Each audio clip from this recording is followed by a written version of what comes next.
রামনবমীর রাতে শুটআউটের ঘটনা ভাটপাড়ায়। ঘটনাটি ঘটেছে ভাটপাড়া পুরসভা 17 নম্বর ওয়ার্ডের 13 নম্বর গলি ধর্মশালা এলাকার মতি ভবন স্কুলের কাছে। দুষ্কৃতীদের ছোড়া গুলিতে আহত হন পিন্টু চৌহান নামে এক যুবক। তার গলায় গুলি লেগেছে। চিকিৎসার জন্য তাকে ব্যারাকপুর বিএন বসু মহকুমার হাসপাতালে ভর্তি করানো হয়েছে।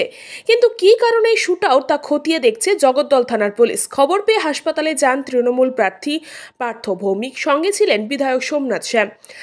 তারা জানান তৃণমূলের শ্রমিক সংগঠনের সক্রিয় ছেলে এই কর্মীটি, আর তাকেই লক্ষ্য করে আজ গুলি চালানোর ঘটনা ঘটে।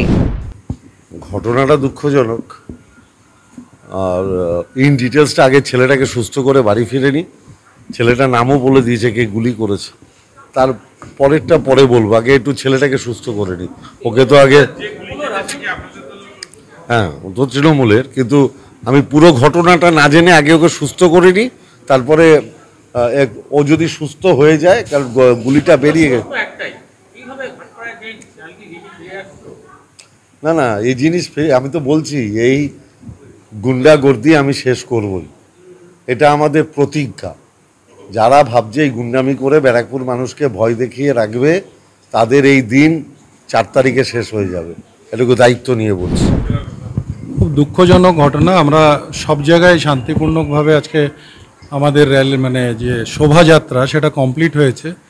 ইতিমধ্যেই আমরা একটা মাতা রানী জাগরণ ছিল, সেখানে ছিলাম। হঠাৎ সেখানেই খবর পেলাম সাংবাদিকদের মাধ্যমে যে এরকম একটা গুলিকাণ্ড হয়েছে। 17 নম্বর ওয়ার্ডে থাকে ছেলেটি।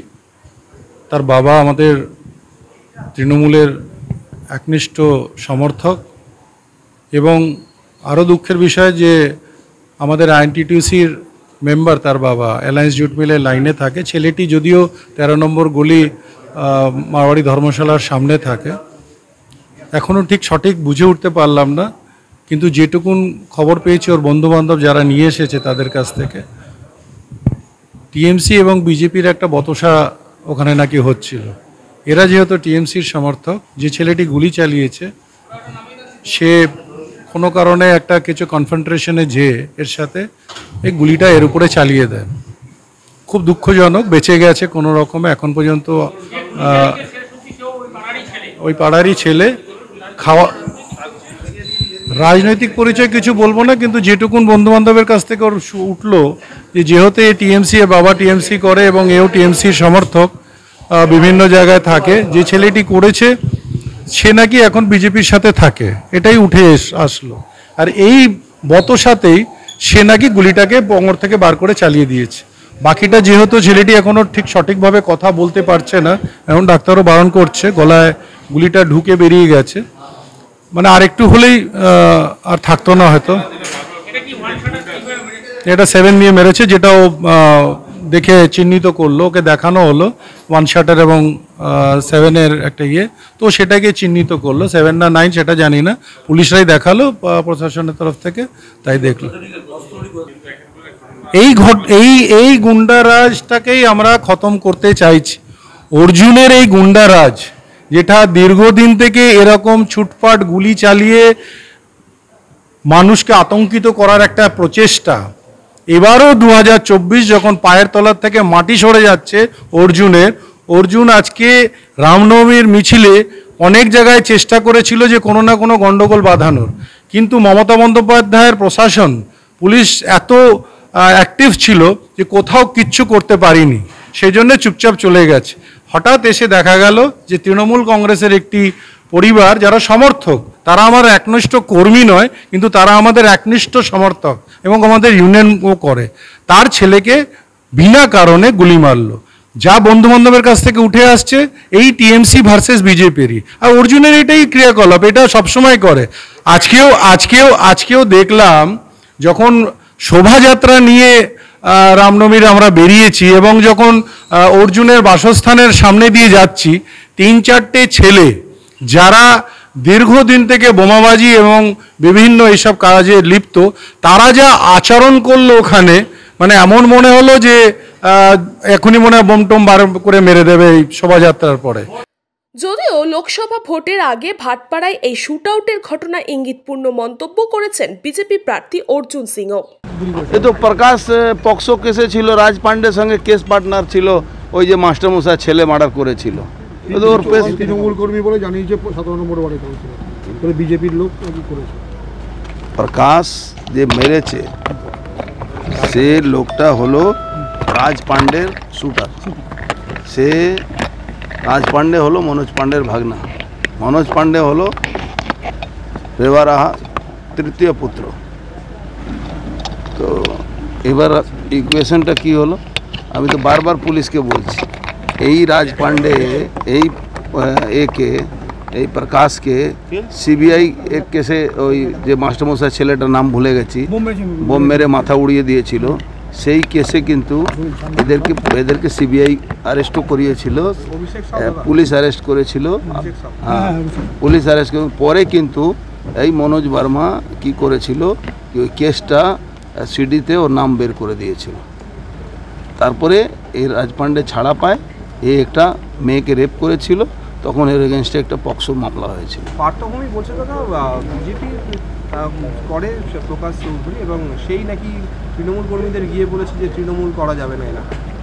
সে তো প্রকাশ পার্থভৌমিক তো বাচ্চা ছেলে আছে, এই ব্যাপারে ওর তো কোনো আইডিয়া নেই তৃণমূল কোন জায়গা নিয়ে গেছে, ও কোন জায়গা ও তৃণমূলকে পৌঁছিয়ে দিয়েছে। তৃণমূল গুন্ডাদের হাতে চলে গেছে, আর দিদিমণি এই বাচ্চাদেরকে ছোট শিশু ভাবেন, কিন্তু তৃণমূল আর পুলিশ আর গুন্ডাদের পার্টি হয়ে গেছে। এখন এই পুলিশ আর গুন্ডাদের পার্টিকে নিয়ে আমাদের ঘর করতে হচ্ছে, তাই মানুষ বিরুদ্ধে যাচ্ছে। আর প্রকাশ কোন পার্টি করে কোন পার্টি না করে এর তো খাতায় লেখা আছে, পুলিশের খাতাও আছে। মনোজ পান্ডে বলে যে বিজেপি করে, বিজেপি অনেকদিন ধরেই বিজেপি করে, কে ছাড়িয়ে নিয়ে এলো বিজেপি করে? তো বিজেপি করে তো যার গুলি লেগেছে সে কি বলছে? সে কিছু বলেছে বিজেপি করে না সিপিএম করে? ধরতে পারলো না প্রকাশকে। ধরতে পারবে কেন? পুলিশই তো সোমনাথ শ্যাম, মনোজ পান্ডে, দিন রাত মনোজ পান্ডে থানায় বসে থাকে।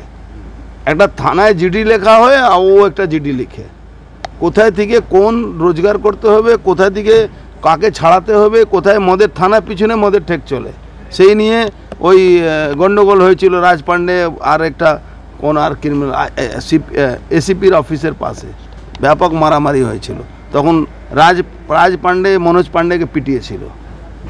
কমিশন কি ছুট জগন্নাথ তাহলে কমিশন কি করছে? পুলিশ কমিশনার এখানে ক্রিমিনালদেরকে আপনি দেখবেন কিছুদিনের মধ্যে রাজ পান্ডে সিকিউরিটি পেয়ে যাবে এখানে। তো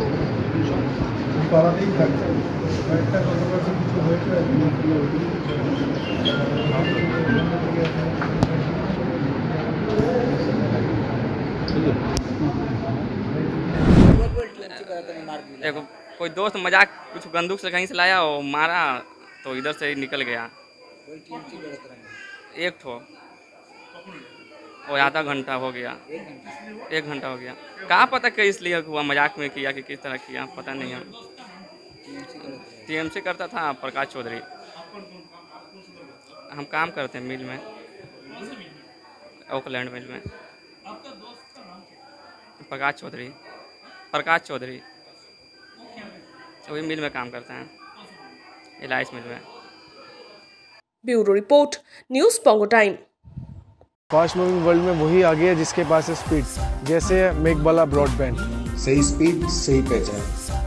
सो अगर कांस्टेंट फास्ट स्पीड चाहिए तो ले आइए मेघबाला ब्रॉडबैंड। আস্থা পলিক্লিনিক ও ডায়াগনস্টিক সেন্টার, এক ছাদের তলায় বিশিষ্ট চিকিৎসকদের চিকিৎসা পরিষেবা পেতে আজই আসুন আস্থা পলিক্লিনিক ও ডায়াগনস্টিক সেন্টারে। আমাদের ঠিকানা নোনা চন্দনপুকুর, চ্যাটার্জিপাড়া। আমাদের যোগাযোগ নম্বর 7003758330। New Shatarupa, one stop solution for your smart choice. এখানে সকল প্রকার ব্র্যান্ডেড কোম্পানির TV, fridge, mobile, computer, laptop, sound system এবং মোবাইল ও কম্পিউটার অ্যাক্সেসরিজ সঠিক মূল্যে বিক্রয় করা হয়। প্রতিটি কেনাকাটায় আকর্ষণীয় ছাড় এবং নিশ্চিত উপহার। ঠিকানা ইন্দ্রলোক সোদপুর কলকাতা 110 এবং Muragachha Sodepur Kolkata 111। Animesh Suzuki, BT road, Agarpara. Motorcycle মানে সুজুকি। মোটরসাইকেল সেল এবং সার্ভিস করানো হয় অত্যাধুনিক যন্ত্রের মাধ্যমে। এখানে অত্যাধুনিক মডেলের বিভিন্ন গাড়ি পাওয়া যায়। পাবেন Suzuki Hayabusa, Suzuki Gixxer, Suzuki Bergman, Suzuki access 125 এবং সাথে সার্ভিস সেন্টারের সমস্ত সুবিধা। আমাদের শাখা আগরপাড়া ব্যারাকপুর ভিআইপিতে। সকলকে সাদর আমন্ত্রণ। ওম সাই ব্যাংকুয়েট অ্যান্ড গেস্ট হাউস। আপনার পরিবারের যে কোনো সামাজিক অনুষ্ঠানের জন্য আসুন ওম সাই ব্যাংকুয়েট অ্যান্ড গেস্ট হাউসে।